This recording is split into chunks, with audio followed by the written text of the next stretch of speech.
les visites qui se sont produites un peu partout au niveau du territoire national, et particulièrement à Nouakchott aussi. Nous avons pu faire des visites au niveau des écoles, au niveau d'un certain nombre d'établissements, où nous avons pu animer des ateliers d'écriture avec des jeunes. Ça a été une très très belle expérience, et cette expérience-là a été également prolongée par des journalistes qui ont eu à participer à leur niveau également à un certain nombre d'activités et à un certain nombre de concours également, concours je veux dire à des jugements un peu extérieurs qui ont permis de voir leurs travaux, qui ont permis de voir ce qu'ils font et tout ce qu'ils pouvaient faire au niveau de la question de la migration et comment accompagner celle-ci. Donc pour nous, ça a été une excellente opportunité de le faire pour faire connaître les questions migratoires, pour discuter de tous les contours nécessaires qu'il y a. Et aujourd'hui, nous sommes heureux et très enchantés d'être là avec les responsables de l'OIM, avec le corps enseignant, la directrice de l'éducation, au ministère de l'Éducation, les directeurs des établissements qui nous ont accompagnés, où nous avons été avec les élèves. Donc aujourd'hui, c'est la claque de fin, comme on dit d'habitude, bon, pour une clôture, une très belle clôture.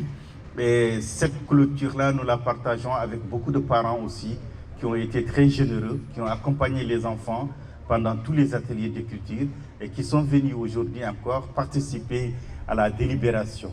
Mais nous disons simplement que pour cette délibération-là, soyez-en certains que c'est tout le monde qui est gagnant. Il n'y a pas de gagnant ni de perdant, tout le monde est gagnant parce que l'objectif c'était d'abord de développer une expérience. Et cette première expérience-ci, elle nous a beaucoup enchantés et nous en sommes très très fiers et très très heureux. C'est pour cela que nous allons appeler à l'instant le représentant, le chef de mission, le chef de délégation de l'OIM pour son discours, pour son remerciement, pour dire ce qu'il a envie de dire autour de ces questions migratoires et de cette mobilisation. Je vous demande de l'applaudir très fort. Bonsoir tout le monde. Donc c'est vraiment pas un discours proprement dit, hein. C'est juste pour être à côté des organisateurs qui ont fait un travail remarquable depuis un certain temps pour que ces activités se passent dans d'excellentes conditions. Donc je tenais vraiment à être ici pour les remercier, mais de prime abord remercier l'ensemble des participants, aussi bien que ce soit les journalistes, mais aussi les élèves. J'ai été agréablement surpris de voir qu'il y a énormément de talent et c'est quelque chose d'extraordinaire qu'il faut encourager, et je pense que nos futurs cadres se trouvent dans ces groupes-là, et donc je serais personnellement curieux de voir exactement qu'est-ce qu'ils ont pu produire comme art. Donc je voudrais dire deux mots sur le projet, pour dire que c'est un projet qui est un vaste programme de campagne d'information mis en œuvre par l'OIM et financé par le gouvernement italien, et il vise à répondre aux défis et opportunités posées par la migration le long de la route méditerranéenne centrale et occidentale, et à promouvoir des choix sûrs et éclairés pour les migrants et lutter contre la désinformation en matière de migration. Et je pense que le fait de s'adresser à une jeunesse, c'est vraiment la porte d'entrée essentielle pour faire passer un certain nombre de messages.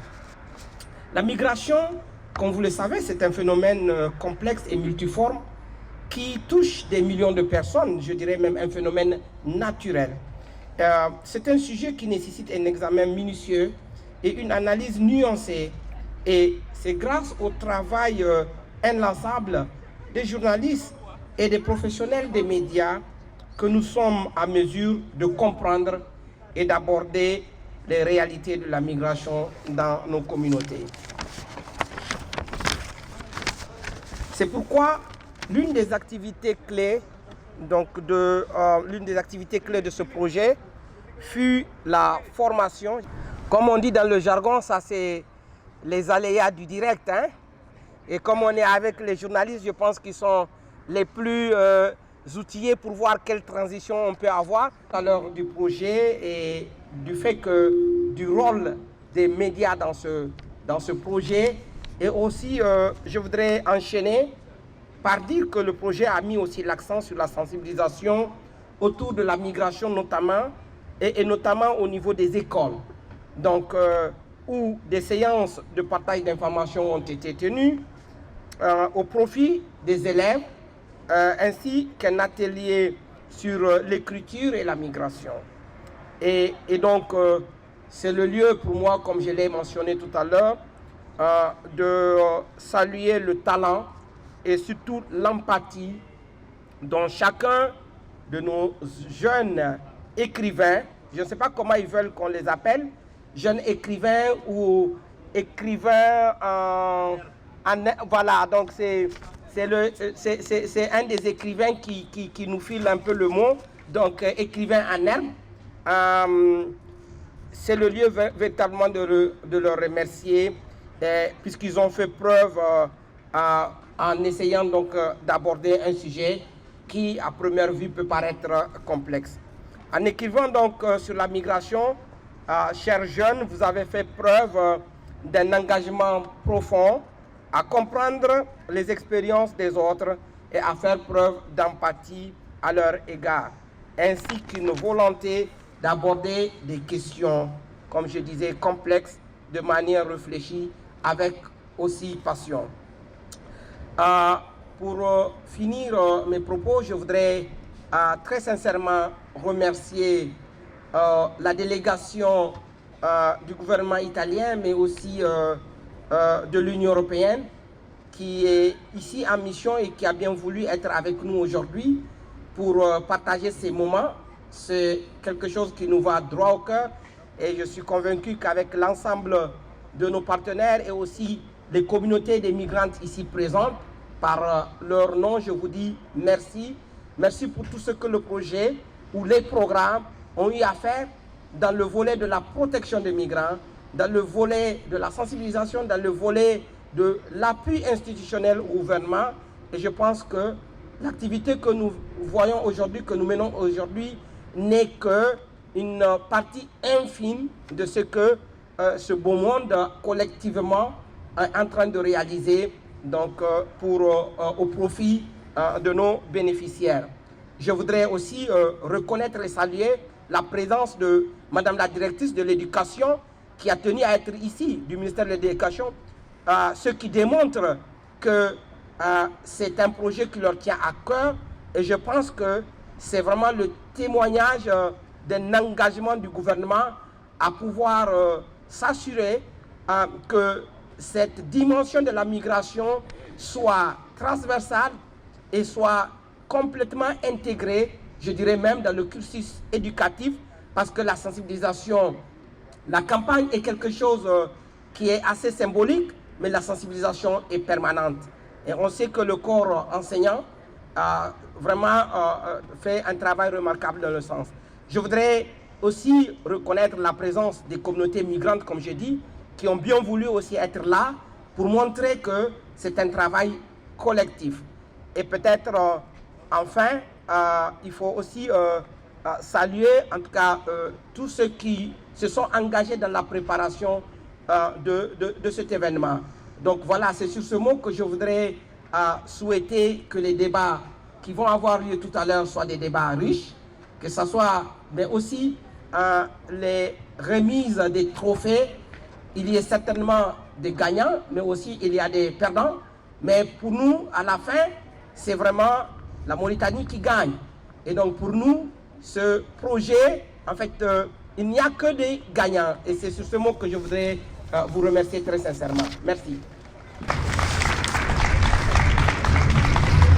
Merci beaucoup. Cette campagne qui se fait à la source parce que l'école, c'est la source, parce que l'école, c'est la base de départ. Alors nous allons faire un échange d'une trentaine de minutes, mais avant ça, on va entendre la dernière intervention avant le débat de la chargée de mission, ou en tout cas qui dirige la délégation du ministère de l'Intérieur italien. Vous avez la parole, madame. Merci et bienvenue à tout le monde.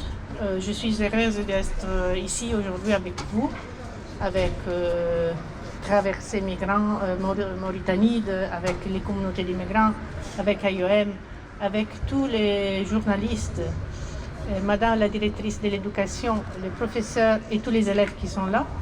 Je vous remercie de m'avoir invité pour cette soirée et donc qui vend que les meilleurs. Alors j'appelle ici nos intervenants pour une trentaine de minutes. Le professeur Ousmane Wagué, qui est professeur à l'université de Nouakchott et qui est chargé aussi au département migration. Professeur Wagué. Cher Aïdara, qui est journaliste. Mettre en risque ou qui va peut-être casser nos carrières, parce qu'on a ici des élèves de... Bon, j'étais moi-même dans une des sessions, des élèves de lycée d'excellence, des élèves qui sont les futurs de la Mauritanie.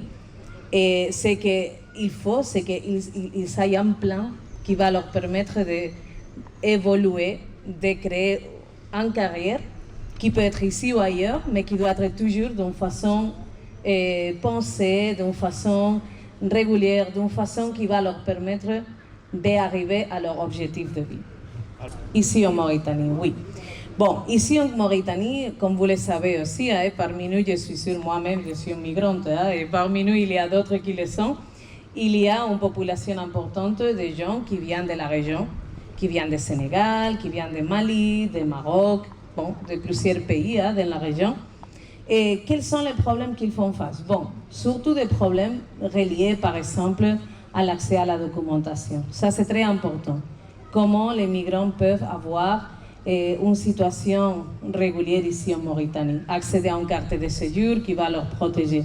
Parfois, ce n'est pas facile. Il y a une campagne de régularisation, c'est sûr que parmi vous, il y a pas mal qui connaissent déjà, qui a aidé beaucoup aux migrants, mais il reste quand même à faire. Il y a des gens qui n'ont aucun document parce qu'ils sont restés ici trop longtemps, ils ont perdu ces documents.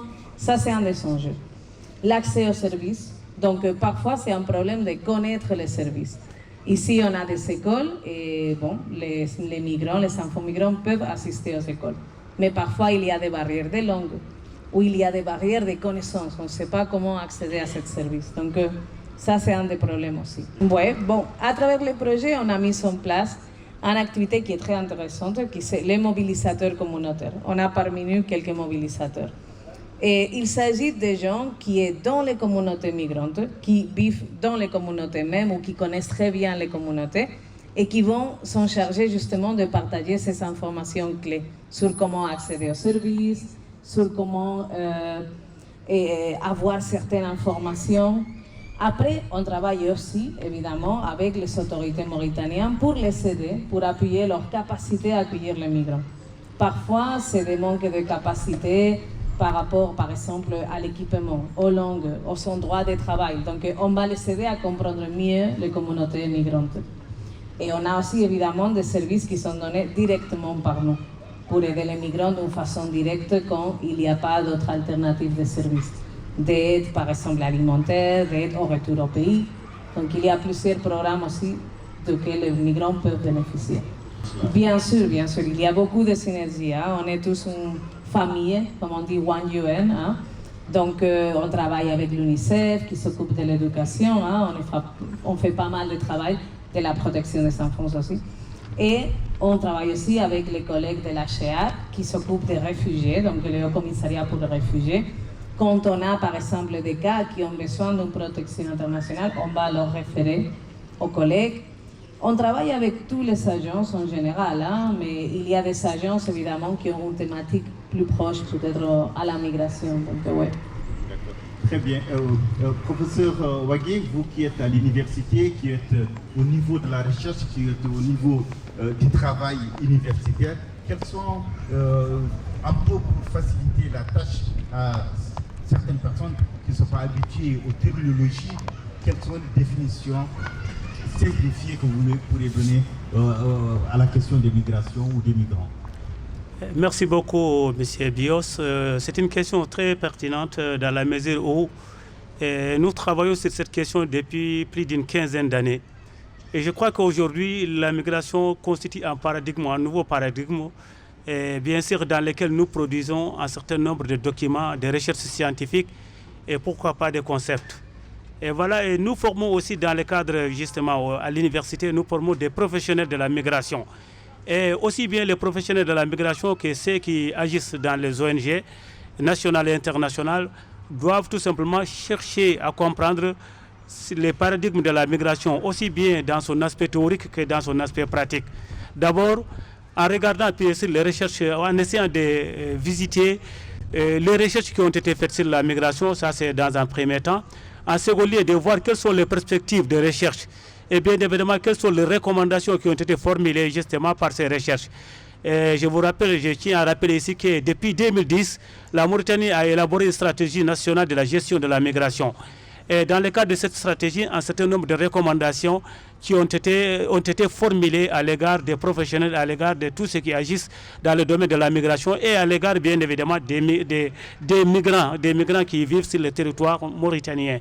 Donc, sur la base justement de cette production scientifique, de ces documents, de ces rapports, il y a lieu de comprendre aujourd'hui quel est le grand défi auquel font face aussi bien les migrants, aussi bien les professionnels de la migration, mais également aussi bien l'État mauritanien.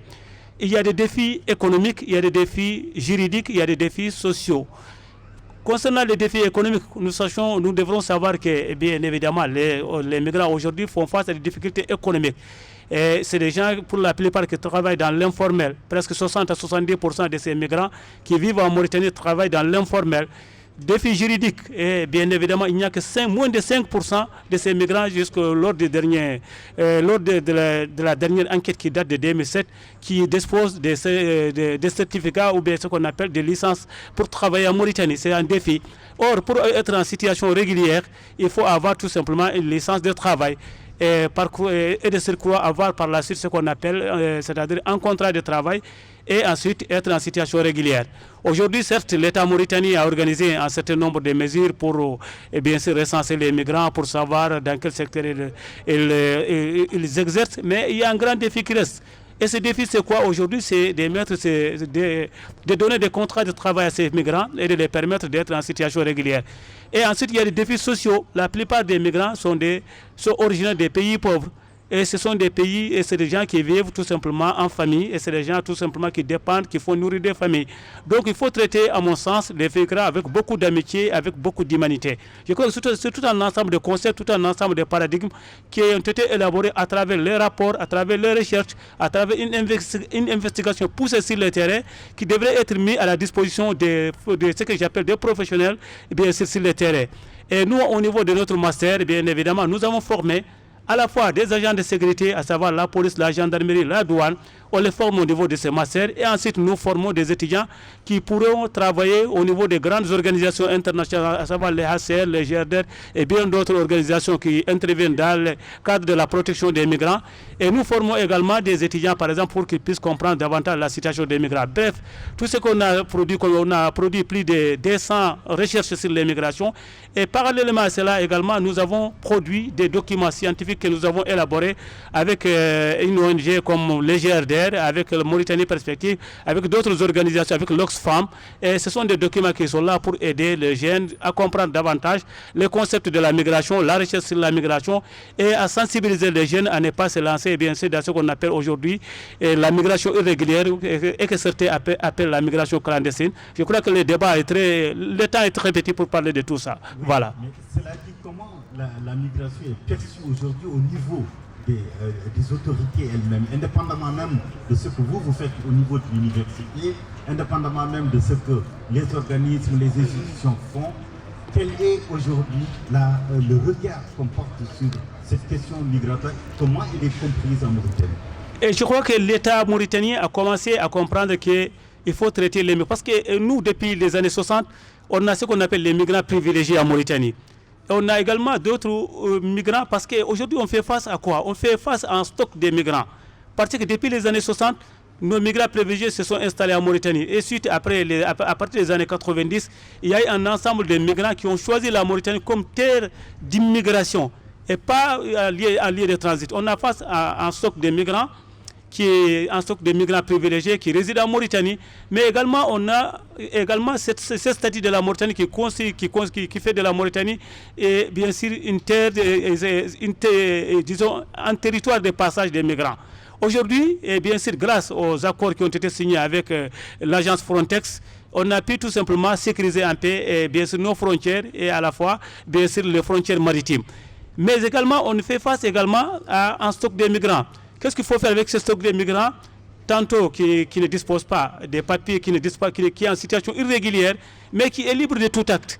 Mais également, comment il faut régulariser la situation? Il faut d'abord le recenser, savoir qui entre en Mauritanie et qui en ressort et qui fait quoi. Je crois que l'État mauritanien a commencé le processus en commençant par d'abord le recensement et en second lieu, on va passer à la seconde, faire des contrats. On va chercher à imposer des contrats à ceux qui emploient les étrangers, mais par la suite, chercher tout simplement à régulariser la situation. C'est vrai, on propose des cartes de séjour maintenant, mais faut-il que ces cartes de séjour obéissent aux droits sur l'immigration que la Mauritanie a adopté ou que la Mauritanie compte adopter? Là, une grande interrogation. Je crois qu'aujourd'hui, la Mauritanie a commencé à avoir une vision claire de la migration, c'est-à-dire traiter les migrants avec droit, avec un certain droit, avec amitié, avec humanité, mais ne pas oublier également que nous avons des migrants ailleurs et qui sont traités de la même manière.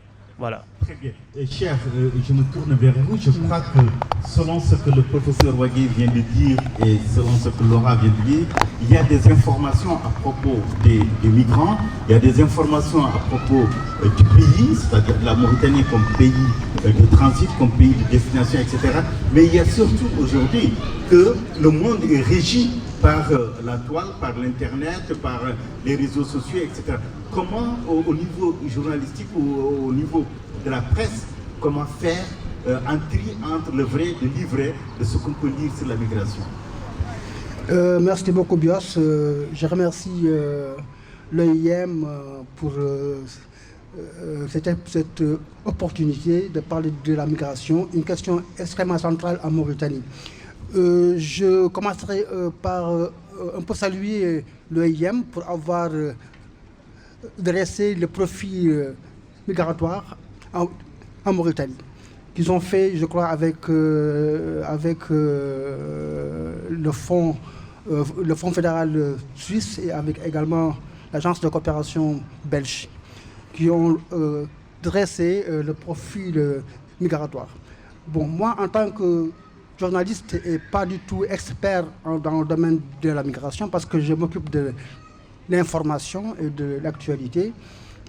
Dans l'expérience que j'ai eue, en tout cas à travers ce travail, j'ai beaucoup travaillé avec le projet Bridge du BIT, qui a beaucoup travaillé sur les droits des travailleurs migrants, ainsi que le projet AMEM, qui est le projet d'appui à la migration dans le Maghreb, qui regroupe le Maroc, la Mauritanie, la Tunisie et la Libye également. Ils ont beaucoup également travaillé sur les droits des travailleurs migrants. Ils ont surtout comblé un vide en matière d'information et de données sur la migration. Ils ont donc formé, ils ont en tout cas renforcé la capacité de l'Agence nationale des statistiques et des analyses démographiques et économiques, ANSTAD, l'ancien Office national des statistiques. Et ils ont pu introduire dans le RGPH 2013, c'est-à-dire le recensement général de la population en 2013, ils ont introduit un module sur la migration, et c'était la première fois qu'un module sur la migration est introduit dans le RGPH, et on compte en tout cas le refaire en 2023, parce qu'il y aura un autre recensement général en 2023 sur la migration, et ça a permis également de connaître un peu parce qu'il y a une enquête qui a eu lieu au niveau des Mauritaniens à l'étranger, dans 5 pays, le Sénégal, le Mali, la Côte d'Ivoire et en France. Et à partir de là maintenant, il y a en tout cas un paquet de données et d'informations qui n'étaient pas disponibles et qui sont actuellement disponibles et qui peuvent aider en tout cas les acteurs qui travaillent sur la migration à avoir des données fiables. D'accord. Alors, selon vous, comment faire, franchement, pour avoir ces données-là et comment les journalistes peuvent contribuer à la vulgarisation de l'information et de la bonne information sur la migration? Bon, là, je vais également en profiter pour remercier encore de plus le IEM qui a eu à former, en tout cas organiser plusieurs séminaires de formation à l'intention des journalistes sur les questions migratoires. Et je pense qu'actuellement, ces données dont vous parlez sont disponibles, en tout cas au niveau de l'ANSED. Et je crois également qu'au niveau de l'OIM, ces chiffres sont également disponibles. Tout le problème, c'est dans l'approche journalistique pour traiter effectivement des questions journalistes. On a très peu de journalistes qui sont experts, qui sont spécialistes de la migration, parce qu'on a tendance à faire du tout.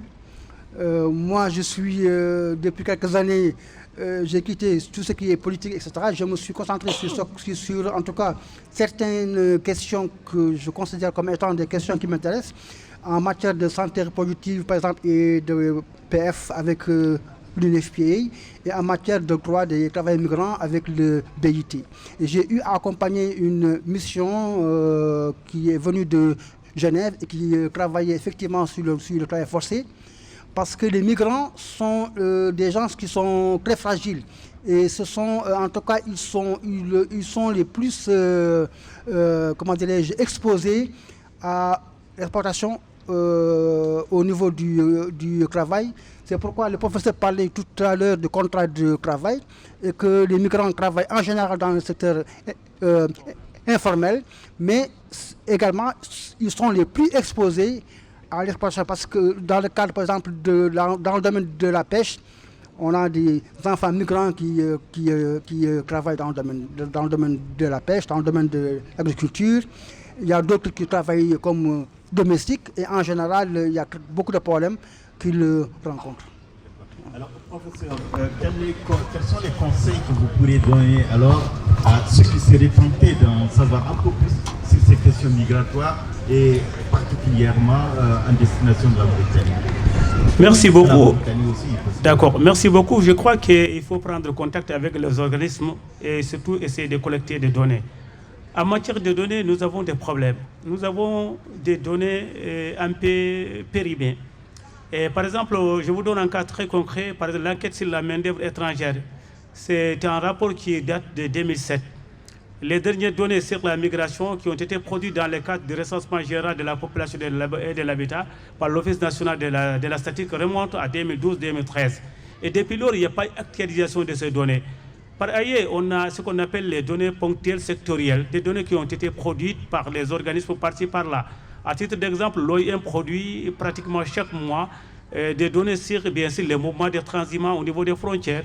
L'OIM nous donne beaucoup de données en ce qui concerne les mouvements migratoires en Afrique du Nord et dans le monde. Je crois qu'à mon sens, pour comprendre davantage la migration, il faut d'abord nous baser sur ce qu'on appelle des données ponctuelles, officielles, quantitatives, mais également il faut se baser, comme vous l'avez dit, bien sûr, sur les informations dans les journaux, mais également il faut se baser sur c'est-à-dire sur le terrain, c'est ce qui se passe réellement sur le terrain.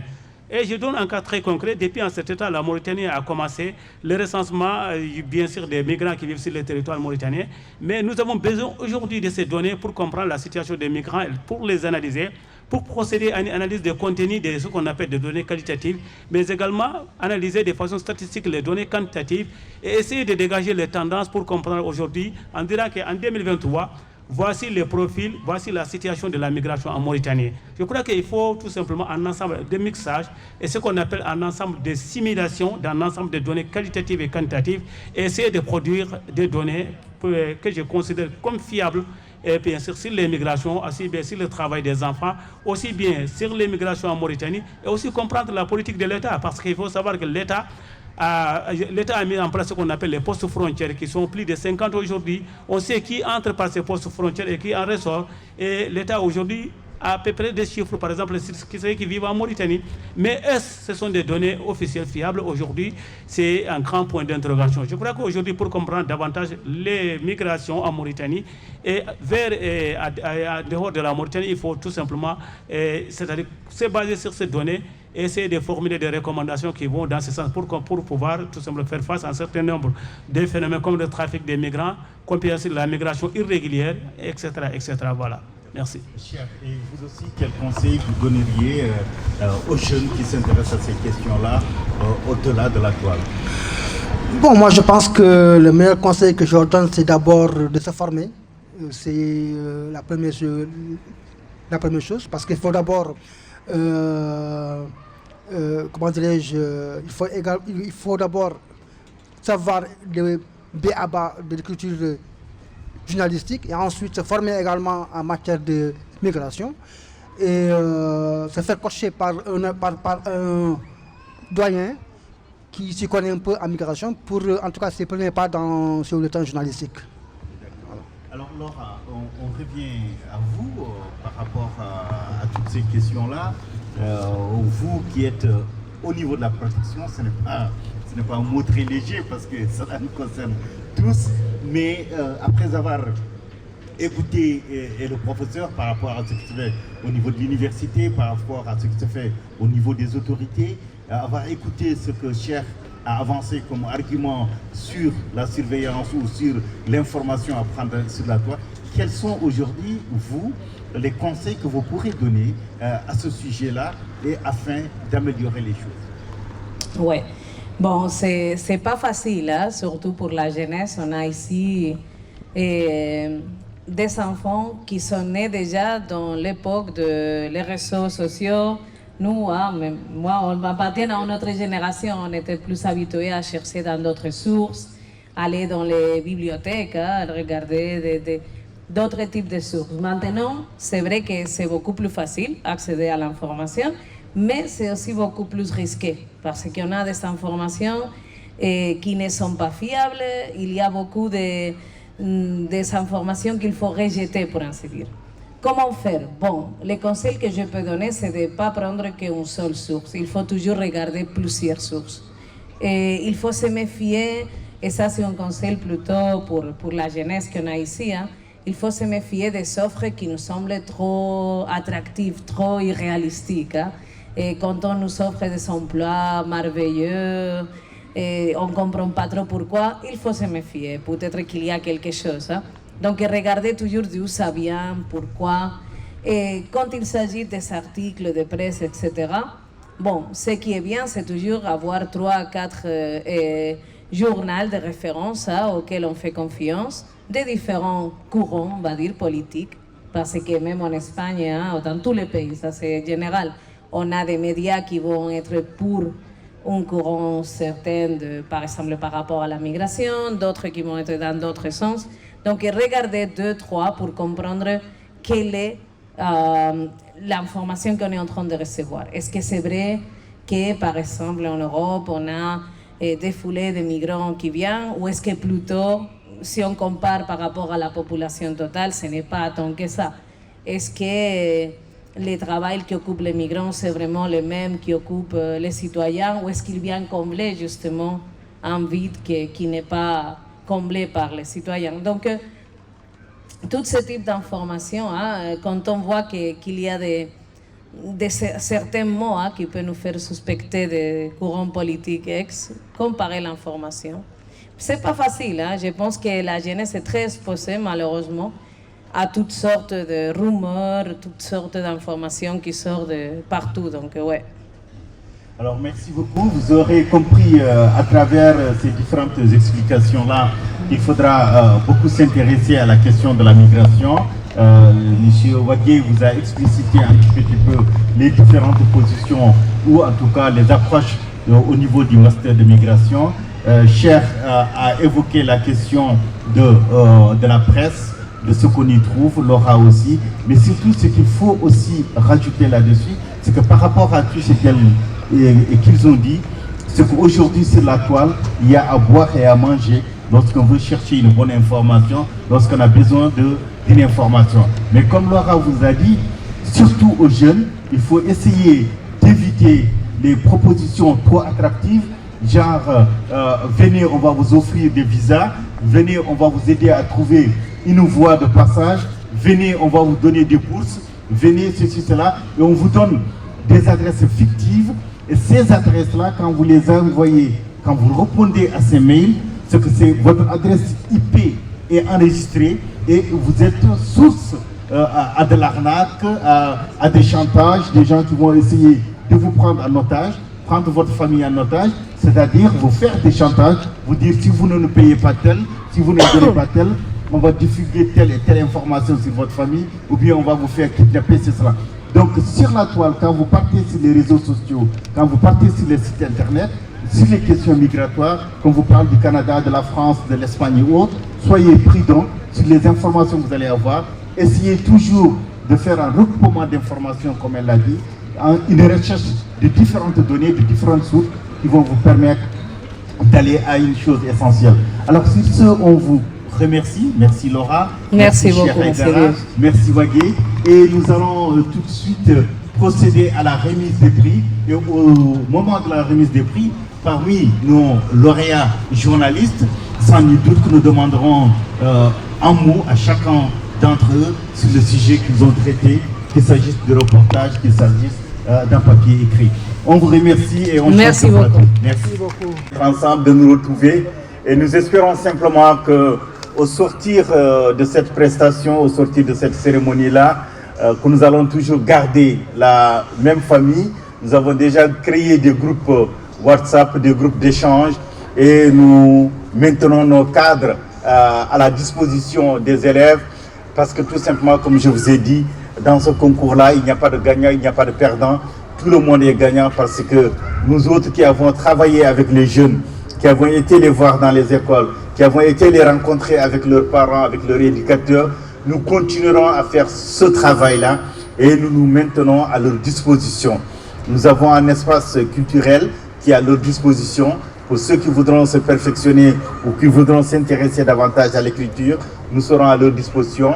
L'OIM est là également pour pouvoir répondre à un certain nombre de demandes. Pendant ces séminaires, pendant ces journées que nous avons faites avec eux, nous avons donné aux uns et aux autres un certain nombre d'informations qui permettent aux jeunes, qui permettront aux jeunes de pouvoir se renseigner, savoir c'est quoi l'OIM, savoir c'est quoi le BIT, c'est quoi l'OMS, c'est quoi l'UNICEF, etc., etc. Donc ils peuvent recouper leurs informations suivant leurs demandes. Donc cette remise de prix ne signifie pas une période de divorce, de rupture de contrat. Au contraire, c'est un début de contrat. Dites-vous bien que vous commencez simplement à y aller. Et nous sommes très heureux que vous ayez appris beaucoup de choses. Alors, c'est un peu douloureux parce que en concours, c'est toujours comme une invite ou un lieu de restauration. Le moment le plus douloureux qu'on dit, c'est celui de la note. Lorsqu'on doit recevoir la note, c'est là qu'on s'aperçoit de ce qu'on a mangé, de la facture de ce qu'on a consommé, de ce qu'on a bu, de ce qu'on a pu grignoter. Alors le concours aussi, c'est ça. Bon, c'est très subjectif, dites-vous bien, parce que nous avons été 3 à 4 correcteurs, 5, chacun a corrigé de son côté, puis nous avons confronté les données, nous avons additionné les notes pour finalement donner les notes par ordre de mérite et honnêtement, tout le monde est méritant une fois de plus. Alors, pour le concours d'écriture, le premier prix, je vais commencer par vous dire que les prix sont très très modestes. C'est des prix symboliques. L'important, ce n'est pas de vous donner de l'argent. L'important, ce n'est pas de vous donner ceci ou cela. Mais l'important, c'est de vous donner quelque chose de purement symbolique qui va vous permettre d'aller de l'avant et d'avoir l'ambition de faire quelque chose. Donc, nous avons eu franchement, beaucoup de jeunes qui ont participé, des élèves de l'école Cheikh Moussa, je vous demande de les applaudir très fort, qui ont été très braves, qui venaient, et nous remercions vraiment le corps enseignant qui s'est vraiment dévoué, qui s'organisait, qui se déplaçait à chaque fois avec les jeunes. Nous avons eu également le lycée Excellence 4 de Nouakchott. Nous les applaudissons très fort. Merci à la directrice des études, merci également à tous leurs accompagnateurs, tous leurs parents également qui étaient là, présents. Le lycée Sahel également qui est là. Je dois vous dire et vous avouer qu'au moment où nous avons voulu faire cela, ça a coïncidé avec les Olympiades, donc le concours. Et donc beaucoup d'élèves n'ont pas pu participer. Et ça a coïncidé également avec des examens pour d'autres. C'est une question d'agenda malheureusement. Et du coup, beaucoup ont voulu participer, beaucoup d'écoles, mais elles n'ont pas pu participer. Donc nous avions fait avec ceux que nous avions eu. Et c'est l'opportunité aussi de saluer, vraiment de remercier la directrice, Madame la directrice ici présente, qui n'a ménagé aucun effort, qui était en voyage, en déplacement, mais nous étions constamment en relation avec elle. Et c'est elle qui nous a ouvert les portes, qui a insisté, qui a appelé ses directeurs, qui a appelé ses conseillers, qui a appelé ses draines, ses idènes à faire participer ces jeunes-là aux différents concours. Et enfin, les parents qui ont été toujours là. On vous dit vraiment merci et d'avoir eu confiance en nous. Alors, le premier prix revient à Mademoiselle Yaye Awa Diakité du lycée Sahel. Son prix lui sera remis par le chef de mission. Elle bénéficie d'une tablette Samsung A8. Un très beau texte d'une très grande inspiration, écrit avec beaucoup de lisibilité et vraiment avec un imaginaire constructif entre la fiction et la réalité. Franchement, ça mérite des applaudissements parce que c'est un texte créatif. Merci. Bonsoir à tous. Déjà, je voulais remercier tous ceux qui sont présents aujourd'hui. Parce que franchement, ce projet, quand je l'ai commencé, je ne pensais pas vraiment en arriver là. C'était un projet quelconque. Monsieur Bios Diallo nous avait appelé. On a d'abord dû faire une dictée et on en est arrivé là. On a dû faire des concours, on a fait beaucoup de cours, si je puis dire. On a fait beaucoup de choses en fait. Et franchement, le fait que tout le monde ait pu voir ma copie m'attriste un peu. Du coup, j'aimerais savoir si vous êtes d'accord, si je vous lisais un petit extrait de mon introduction.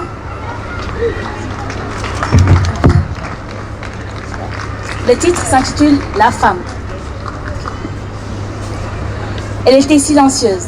Ses yeux noirs étaient fixés sur la table en face d'elle. Sa bouche, comme cousue, ne laissait sortir ni mot, ni soupir, ni souffle. L'inspecteur en face d'elle semblait perdre patience. Il était là depuis maintenant 1 heure et aucune raison et une progression ne semble s'être faite. En fait, l'inspiration m'est venue comme ça d'un coup. Monsieur Bios nous avait parlé des offices migratoires qui faisaient des inspections sur la raison de migration de certaines personnes. Et je m'étais inspirée de ça pour parler d'une femme qui ne parlait pas la langue française et qui avait émigré en France et qui avait rencontré des difficultés. Le protagoniste est un psychologue qui a dû se charger de son cas et l'aider dans le développement de l'histoire et jusqu'à la fin où elle a pu être transportée dans un autre pays, étant donné que les raisons de sa migration avaient été justifiées. Merci beaucoup. Merci beaucoup. Le deuxième prix maintenant, il revient à Fatimata Kelly de l'école Cheikh Moussa, de notre très généreux bailleur soutien du ministère italien de l'Intérieur. Félicitations. Merci. Une photo avec le représentant. Tous d'être présents et tout. Merci à monsieur et madame Esma, merci à tous. En venant pour les concours, j'avais une autre définition de l'immigration. Et en partant, j'ai eu une autre définition, être immigrant, ce n'est pas seulement aller d'un pays à un autre, mais c'est quelque chose que je ne sais même pas comment exprimer ça. Oui. Mais merci quand même. Merci. Merci. Bon. Alors, le troisième prix Le troisième prix revient à deux prix pour les 3 écoles, mais ce sont les écoles qui ont été méritoires. Et je peux vous dire également que les textes ont été très créatifs, ils nous ont beaucoup inspirés, beaucoup touchés. Et je suis désolé aussi de le dire, mais les 3 premiers prix, les lauréates sont des filles, sont des femmes, et on sort de la journée du 8 mars, et ça prouve que les femmes doivent être davantage considérées, écoutées, accompagnées, parce qu'elles fournissent beaucoup d'efforts. Ça ne veut pas dire que les hommes ne fournissent pas d'efforts, mais ça veut dire qu'aujourd'hui, il n'y a pas de complexe pour les femmes d'essayer d'excéder dans toutes les disciplines. Tu voudrais dire quelque chose? Ah ouais, non, mais... Merci pour tout. En fait, en l'écrivant, le texte, je ne croyais pas que j'allais gagner. J'avais les Olympiades et j'étais vraiment occupée, mais alhamdoulilah. Merci à Monsieur Bios, merci à Mademoiselle Asma, merci à tous mes professeurs et à tous ceux qui m'ont aidé à venir jusqu'à ici. Je ne croyais vraiment pas pouvoir gagner et je ne croyais pas pouvoir participer à un atelier comme ceci. Je me suis vraiment bien amusée et j'ai appris plein de choses. Je les remercie vraiment. Alors, par les temps qui courent, il faut bien s'outiller. Alors, on a voulu lui faire gratifier d'un ordinateur. Bon, voilà, avec sur lequel il va pouvoir aller chez Tonton Google pour faire des recoupements d'informations. Merci, Ibou, pour ta persévérance, pour ton travail, pour tout le sérieux que tu fais au niveau de la presse. Et je souligne par ailleurs qu'il y travaille depuis très longtemps et il est correspondant de presse aussi du Sénégal. Merci tout le monde. Je dois d'abord vous remercier vous aussi en tant que confrère, mais également remercier les initiateurs et promoteurs du projet Avoir Migrant qui ont eu en tout cas à penser à cela, mais également à penser, à évaluer le travail des journalistes dans le cadre du traitement des questions de la migration. Pour moi, ça a été une passion quand je traite des questions de la migration. Et je l'ai toujours dit à mes confrères que traiter des questions de la migration, il faut avoir une passion, mais il faut humaniser ces questions. Parce que les migrants d'abord, ce sont des personnes humaines, donc il faut humaniser la question. Nous avons travaillé avec beaucoup d'ONG, dont quelqu'un que je n'oublierai pas, qui est là parmi nous, Amadou Mbow de l'Association montanière des droits de l'homme, avec qui j'ai partagé beaucoup de moments dans le Maghreb, en Tunisie, au Maroc, et j'ai été personnellement en Espagne par le biais de l'Institut Panos Paris, où j'ai même eu un prix pour y être, mais également aussi Bordeaux, où j'ai été en 2018, etc. En Espagne, c'est en 2013. Ça a été passionnant quand j'ai rencontré les confrères journalistes espagnols, où on a fait à Luche, pour ceux qui connaissent l'Espagne, à Luche, c'est 9 lignes de métro de Madrid, la capitale. C'est là où on arrête les migrants, on traite on enrôle des migrants, etc. J'ai visité. Et imaginez, pour un journaliste, c'était pas évident. Il fallait vraiment garder tout ce qu'on a comme matériel de reportage, etc. Parce qu'il fallait rentrer là-bas de façon, entre guillemets, clandestine. Donc, c'est pour vous dire que ces questions sont très importantes et j'invite mes confrères journalistes à s'intéresser à la question. Tout à l'heure, le matin, quand on était en réunion avec la délégation italienne, que je remercie beaucoup du ministère de l'Intérieur italien, alors, je leur ai dit, il faudrait impliquer la presse dans le traitement des questions migratoires. Et c'est pourquoi, tout à l'heure, quand vous avez posé des questions à mon confrère Cheikh Haïdara, c'était important que la jeunesse sache, les migrants, les journalistes, je veux dire, sachent que nous avons un travail à faire pour accompagner les migrants dans la gouvernance de la migration. Parce que ce sont des enjeux. L'OIM est là, qui nous accompagne, qui fait beaucoup de formations destinées aux journalistes, au profit des journalistes, pour le renforcement de capacités. Et récemment aussi, ils en ont fait. Alors donc, je pense que pour nous journalistes, il va falloir quand même qu'on s'y intéresse davantage, qu'on essaie de s'approprier des questions pour accompagner nos gouvernants, mais également tous les acteurs qui travaillent sur la question, sur la thématique de la migration. Merci. Très bien, merci beaucoup. Merci beaucoup, c'est entendu, Ibou. Le premier prix reportage vidéo revient à Mohamed Ahmed Hmeid. Alors, lui, il bénéficie, puisque c'était sur la vidéo, il bénéficie d'une caméra. Désormais, il ne pourra pas trouver de prétexte pour dire qu'il fait tard, donc il travaillera jour et nuit. Ali, avez-vous pas mot à dire? Mesdames et messieurs, bonsoir. Est-ce qu'on peut m'applaudir un peu, s'il vous plaît? Évidemment. La charité bien ordonnée a toujours commencé par soi-même. Il faut se faire plaisir. Hein. Merci bien. Merci, Bios. Et moi aussi, je vais faire de même. Mais court. Mesdames et messieurs, oui, on va faire court. On va faire court. Vous savez, nous, quand on est au micro, bah, ça coule, quoi. Ouais. Mesdames et messieurs, je vais commencer d'abord par remercier mes collaborateurs qui m'ont accompagné dans la réalisation de ce film-là. C'est un film, en fait. C'est vrai qu'on a envoyé 7 minutes pour juste participer à ce concours-là. Et c'est l'occasion de demander à l'OIM et à tous ces organismes-là de vraiment nous aider à finir ce film-là. Le titre de ce film, c'est Asta. Et je vous le dis honnêtement, ce n'est pas un film, mais je dirais que c'est une réalité parce que la fille, elle est là, elle vient de repartir en Côte d'Ivoire il n'y a pas longtemps. Parce qu'effectivement, elle a vécu ça et elle continue de vivre ça. C'est une réalité que nous avons mis en vidéogramme, tout simplement. Donc, les gens vivent des réalités qui sont ignorées de la plupart des gens. L'immigration, c'est quelque chose à combattre, mais il faut d'abord la comprendre. Elle part de quoi, au fait? Et si cette jeune fille, on a tout fait pour qu'elle reste, pour qu'elle vienne témoigner aujourd'hui, mais malheureusement, avec la pression des parents, elle a dû repartir. Et malheureusement, on a une nouvelle que je ne vais pas dévoiler ici, parce que ça va vraiment mal pour elle depuis son retour en Côte d'Ivoire. Ça va vraiment pas.